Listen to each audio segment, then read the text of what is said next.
கண்மணி நாயகம் ஸல்லல்லாஹு அலைஹி வஸல்லம் அவர்களே பல கனவுகளை என்ன செஞ்சிருக்கிறாங்க, கண்டு இருக்கிறாங்க.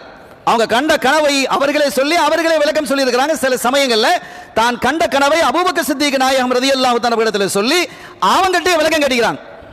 அவங்க சொல்றாங்க, நான் ஒரு கனவு கண்டேன் அபூபக்கர், நம்ம ரெண்டு பேரும் ஒரு ஏணிப்படியில் ஏறி போறோம், உங்களுக்கு முன்னால 2 படியை நான் தாண்டி போயிட்டேன் என்று சொல்லும் பொழுது யாரும் சொல்லலாம், எனக்கு முன்னால் 2.5 வருடத்திற்கு முன்பாக அல்லாஹ்வின் சமூகம் நீங்க சேர்ந்துடுவீங்க, உங்களுக்கு பிறகு நான் 2.5 வருஷம் கழிச்சு வருவேன் அப்படின்னு அவங்க சொல்றாங்க. அதே மாதிரி தான் நடந்தது.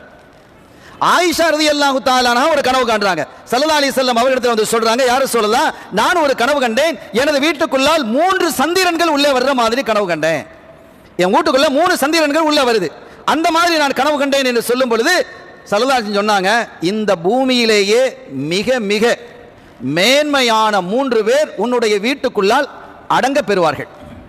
அவங்களுடைய கபரும் வீட்டுக்குள்ள இருக்கும். உன்னுடைய வீட்டுக்குள்ளால் இந்த உலகத்திலேயே மிக சிரேஷ்டமான 3 உன்னுடைய வீட்டுக்குள்ளே அடங்க பெறுவார்கள் என்று சொன்னபோது அதே மாதிரி நடந்தது. ஸல்லல்லாஹு அலைஹி வஸல்லம் வஃபாத்தானாங்க, அங்க அடக்கப்பட்டது. அபூபக்கர் சித்திக் ரலியல்லாஹு அன்ஹு சொன்னாங்க, இப்படி கனவு கண்டிய மகளே, முதல் சந்திரன் உள்ள வந்துடுச்சு, அவங்கள விட மேலானவங்க யாரும் இல்லை, முதல் சந்திரன் உள்ளே வந்துடுச்சு. அதுக்கப்புறம் அபூபக்கர் சித்திக் நாயகம், அதுக்கப்புறம் உமர் ரலியல்லாஹு தஆலா, இப்போ 3 பேர் அங்க அடங்கி இருக்காங்க. நம்ம ஜியாரத்துக்கு போறோமா இல்லையா ரவுலா ஷரீஃப்ல, அது ஆயிஷா நாயினுடைய வீடு தானே. ஆக 3 சந்திரன்களை அவங்க கண்டாங்க.